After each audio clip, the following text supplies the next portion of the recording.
good morning. My name is Sue Jacobson, and I am the Affordable Housing Director for the Norfolk Municipal Affordable Housing Trust. And Kathy asked me to come in today to speak to people about what I do for the town of Norfolk and the types of affordable housing that the town of Norfolk offers. The programs that I run in conjunction with either Mass Housing or the Department of Housing and Community Development. I do not have anything to do with the Norfolk Housing Authority. That is a separate, if you will, group. I can give you just kind of a quick blip on that. In order to get a unit in the Norfolk Housing Authority, you have to go online. The lists are managed by the state now.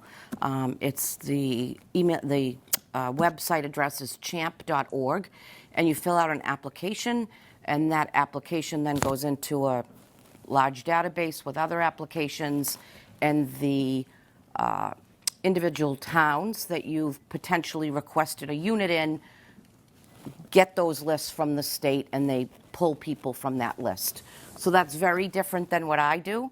If you're looking for information for that, that's the Norfolk Housing Authority, Hillcrest Village. They have an office there, and I think the office hours are 9 to 1, Monday through Thursday. The programs that I have run for the last 10 years or so are so that affordable buyers or individuals that live in town that are below certain income limits are able to buy homes at reduced rates. An example that I can give you, I've brought an over 55 example for here today, is the Enclave, which is located on Avery Way. It's off of Village Green. It's a 40-unit development, 20 buildings, they're townhomes. And the market rate units, I believe, sell from anywhere from $650 to $750 is the range for a market rate unit. However, 10 of those units are deemed affordable through the permitting process and Mass Housing, and those units sell for $268. And how it works is I hold a lottery. I advertise in local and greater Boston area newspapers. I go as far as Springfield, that this lottery and any other lottery that I hold is going to be held. And there's a 60-day period. There's an application that has to be completed. You have to provide 3 years of tax returns, 6 pay stubs, 6 bank statements, your income, your assets, and you have to be pre-approved to get a mortgage, and you submit all of that in within 60 days, or you can come in and I will help you complete the application. And then it really is literally a lottery. Everybody's assigned a number. The number goes into a box or a hat or whatever it is we choose, and we have either the police chief or the fire chief or an uninterested party draw the numbers, and they're drawn 1, 2, 3, 4 until we exhaust everybody's number. And then the next step in that process, if you were selected for one of the 10 units, is if you're selected first, you get the first unit. And then we move on to a regular closing where you start to prepare your documents, your bank works with you to prepare their documents, and you're purchase the unit for $268, and the unit is yours. However, the unit comes with a deed restriction, and the deed restriction means that there's a multiplier used for when that unit is sold. And that is so that somebody can't buy the unit for $268 and then turn around in 5 years and sell it for $600,000 or whatever the market rate units are. So that there is that limitation. It is your home. You own the home. It just is restricted as far as sales price goes. The income levels change every year. Right now, for a family of 1, you can earn up to $78,300. 2, $89,500. 3, $100,700. And a family of 4 is $111,850. Those numbers change every year. Since I have been doing this since 2010, they have gone up. However, I have been told that sometimes they go down if we go into a recession and people are have lost jobs or earn less. Sometimes those numbers can go down. I have not seen that in 13 years.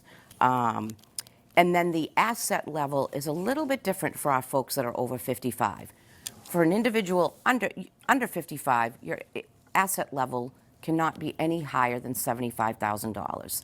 And assets are not cars, jewelry, tangible items. Assets are your 401ks, your retirement funds, your savings accounts, your checking accounts, any investment accounts.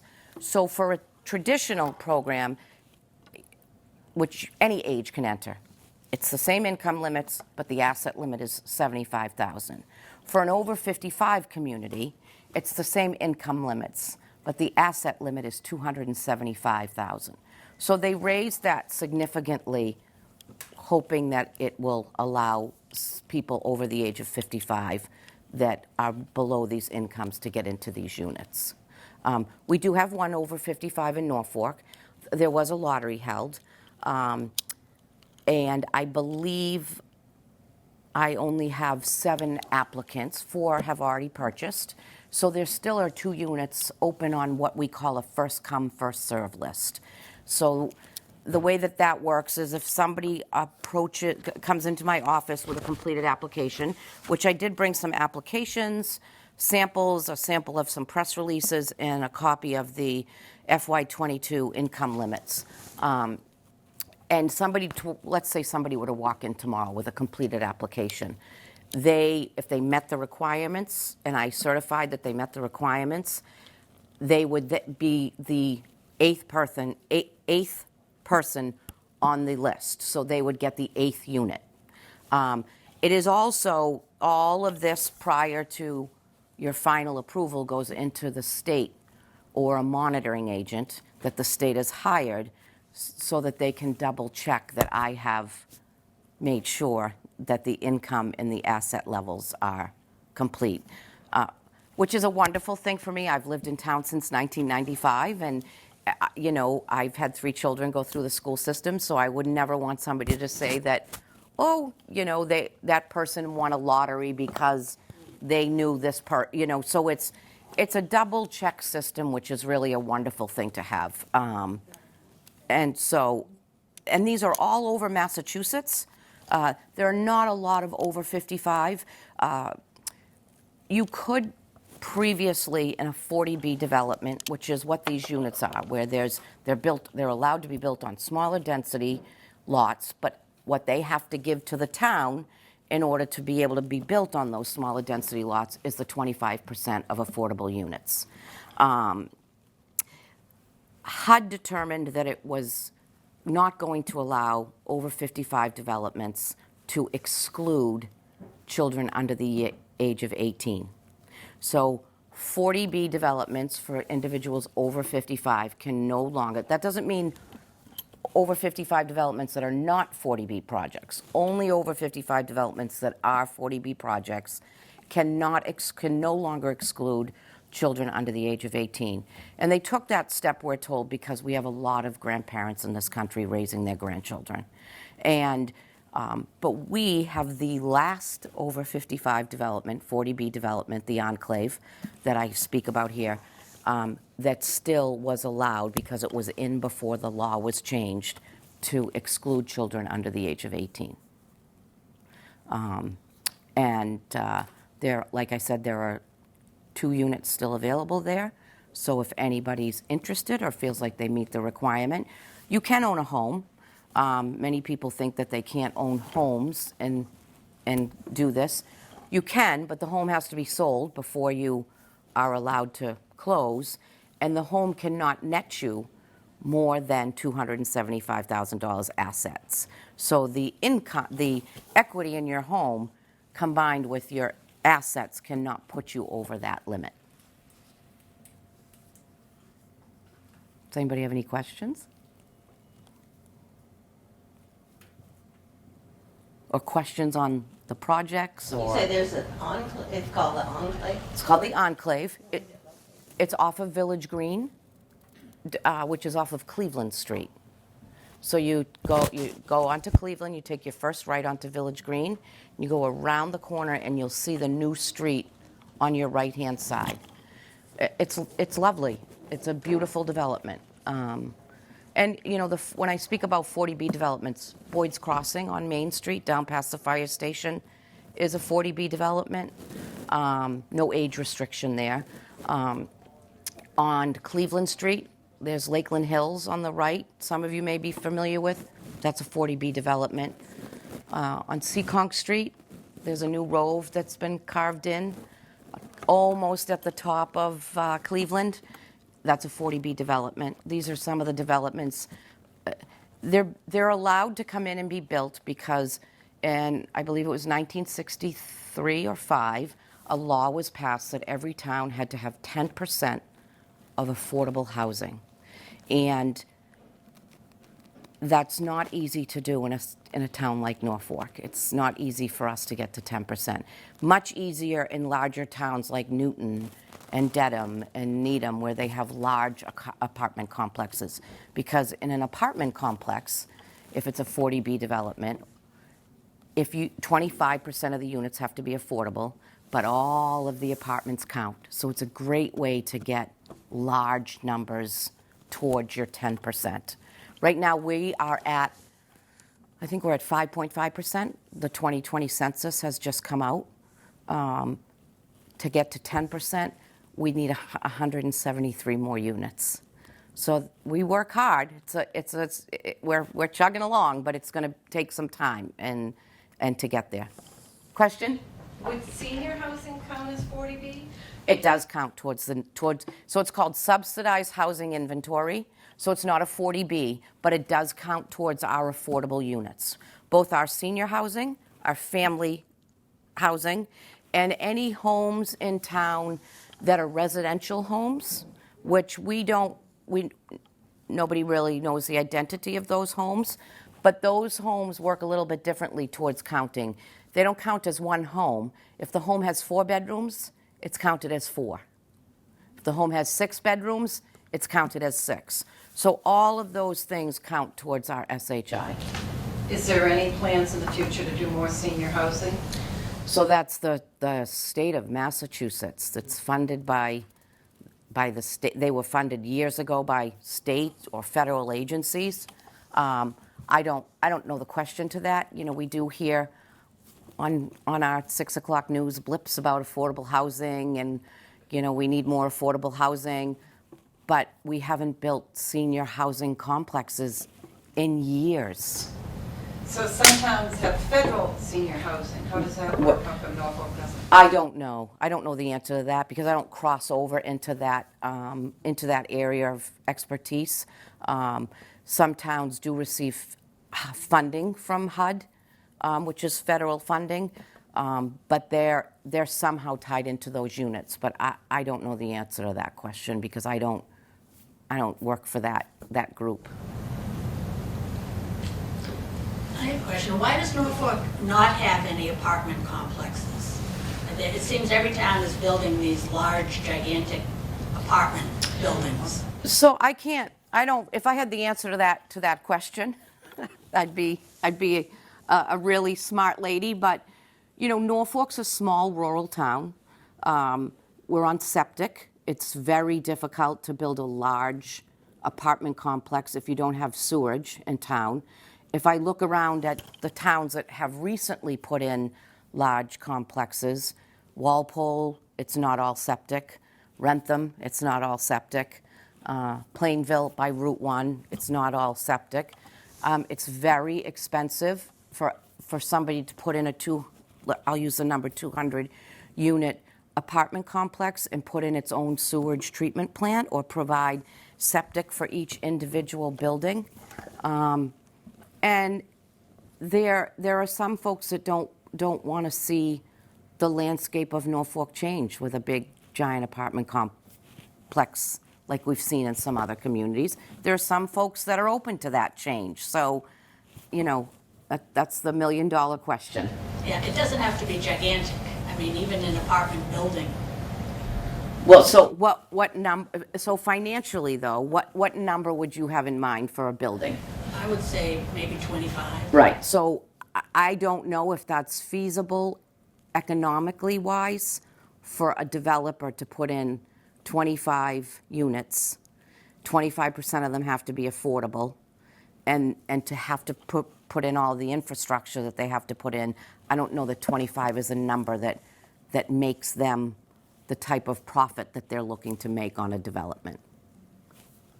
I'm not a developer, so I can't answer that question, but I think that if that was a profitable way to do things, we'd have more people applying to do things like that. Yes.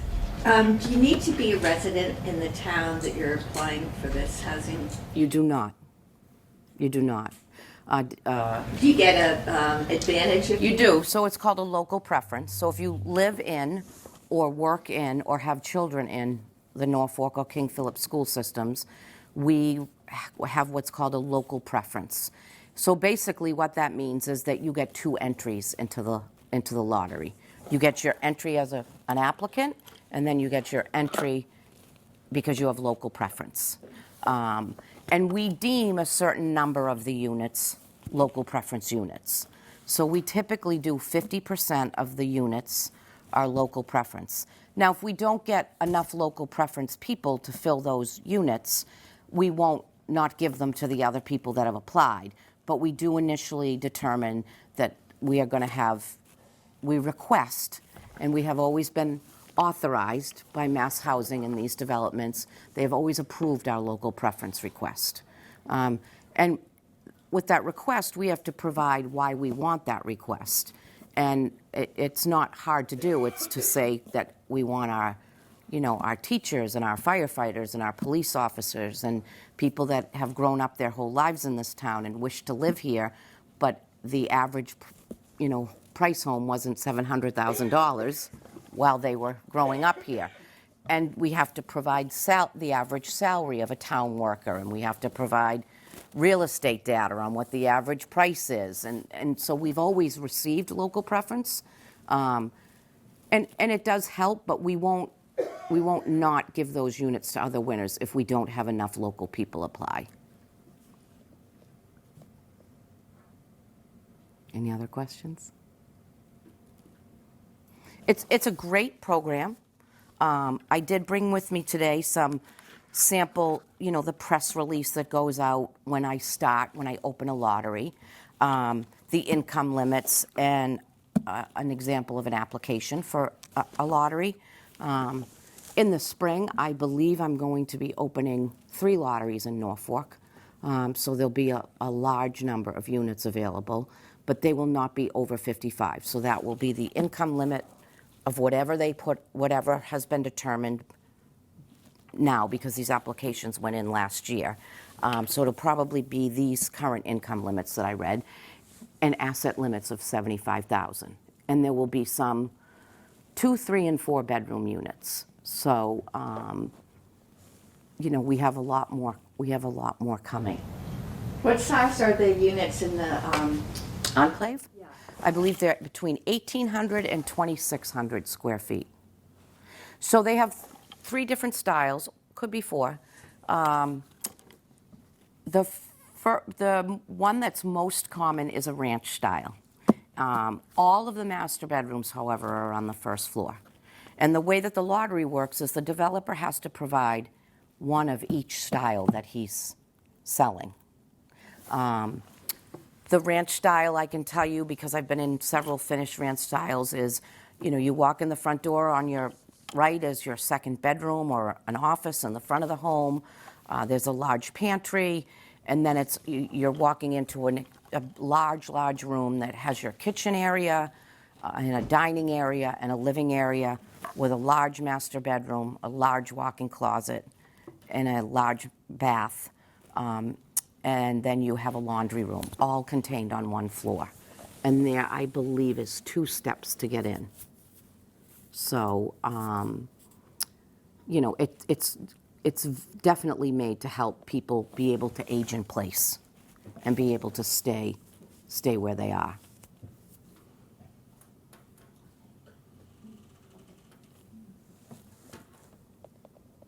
Any more questions? Well, I'm at Town Hall Monday through Thursday from 9 to 6. Again, my name is Sue Jacobson, and I can be reached at 508-440-2812. And I do, because basically this is a little bit real estate, a little bit lottery agent, I do show properties on the weekends and the evenings. I don't have your typical Monday through Friday because I know that it makes it easier for the folks that are working. But if you have any questions, give me a call. And if anybody has any questions on our senior housing at Hillcrest Village, that's the Norfolk Housing Authority. They're lovely there, and I'm sure they'd be happy to answer any questions if anyone's looking to try to get into a unit over there. Thanks for coming out this morning. I appreciate it.